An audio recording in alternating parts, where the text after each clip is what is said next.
নাটক কম করো প্রিয়। তিশার উদ্দেশ্যে শাওন বললেন, নাটক কম করো প্রিয়। জনপ্রিয় অভিনেত্রী মেহের আফরোজ শাওন সোশ্যাল মিডিয়ায় তার মন্তব্য ও অবস্থান স্পষ্ট করে কথা বলেই পরিচিত। বর্তমানে পর্দায় তেমন উপস্থিত না থাকলেও শাওন বিভিন্ন ইস্যুতে তার মতামত প্রকাশ করেন।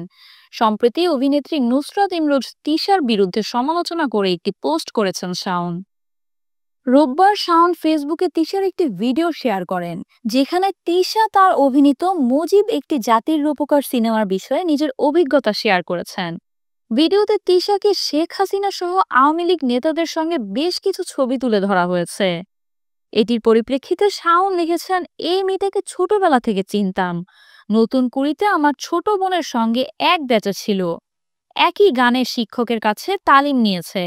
আমার বোন আমাকে আপনি ডাকে, এই চটপটে মেয়েটাও আপনি ডাকতো, আর আমিও তাকে আমার বোনের মতোই দেখতাম।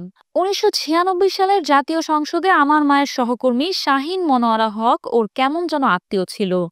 তখনও প্রায় কমন প্ল্যাটফর্মে ওই মিশুক মেয়েটার সাথে দেখা হতো।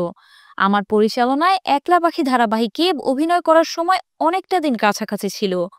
এফডিসির কোনো কোনো সভায় দেখতাম তৎকালীন তথ্যমন্ত্রী হাসানুল হক ইনুকে ইনু মামা ডেকে শ্রদ্ধা ভরে বিভিন্ন আবদার করছে। মন্ত্রী মহোদয়ও মেয়েটাকে বেশ স্নেহ করতেন। মুজিব একটি জাতির রূপকার ছবিটি দেখা হয়নি, দেখার ইচ্ছেও নেই। বাস্তব জীবনে মেয়েটার যে অভিনয় দেখলাম, শখ মিটে গেছে। শাওন তার পোস্টে তিশার সঙ্গে পুরনো সম্পর্কের কথা উল্লেখ করে বলেন, ১৯৯৬ সালে আমার মায়ের সহকর্মী শাহিন মনোয়ারা হক এমপি তিশার আত্মীয় ছিলেন। তখন প্রায়ই তিশাকে একসাথে দেখতাম।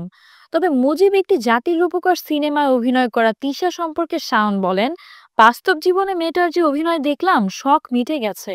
তিনি আরও লিখেছেন, নাটক কম করো প্রিয়। এদিকে মুজিব একটি জাতির রূপকার সিনেমায় শেখ ফজিলাতুন্নেসা মুজিবের চরিত্রে অভিনয় করেছেন নুসরাত ইমরোজ তিশা। সিনেমাটি মুক্তির পর তিশা নানা সমালোচনার মুখে পড়েন, বিশেষ করে শেখ হাসিনা সরকারের পতনের পর।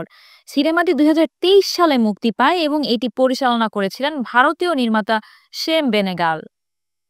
প্রিয় দর্শক, এই ছিল সর্বশেষ সংবাদ। পরবর্তী সংবাদ পেতে ক্লিক নিউজ 24 এর সাথেই থাকুন। ধন্যবাদ।